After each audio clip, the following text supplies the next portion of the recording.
If you've ever felt frustrated with endlessly clicking older posts or newer posts at the bottom of your WordPress site, you're not alone. Today, I'll show you how to seriously improve your site navigation and user experience by adding professional-looking pagination with the WP Paginate plugin. No coding skills required. By the end of this video, you'll have clear, clickable page numbers that not only help visitors find your content faster, but can also give your SEO a nice little boost. Let's get right into setting it up. First things first, you'll need to install and activate the plugin. Start by heading over to your WordPress dashboard.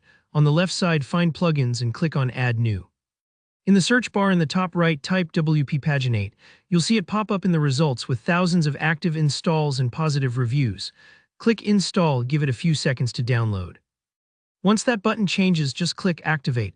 You'll know you've done it right when you see a new entry for WP Paginate under your Settings menu. Don't worry if this is your first time installing a plugin. It's as easy as adding an app to your phone, and you can always remove it later if you change your mind. Now, with the plugin activated, let's set up your pagination preferences. Go to your dashboard sidebar, hover over Settings, and click WP Paginate, here where the magic happens.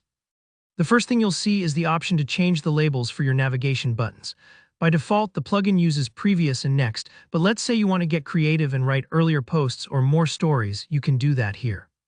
This kind of small change can better match your site's tone. Imagine a blog about travel saying Back to Adventures instead.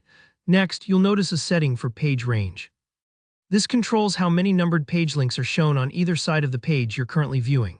For example, if you want your pagination bar to avoid looking cluttered, you might set this to 2, so visitors can only see 2 page numbers before and after their current page.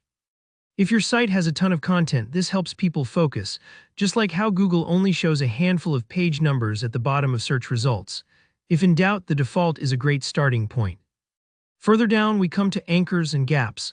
These are what help keep your pagination bar tidy, especially if you have lots of pages. Anchors are the number of page links that always appear at the beginning and end of your pagination list.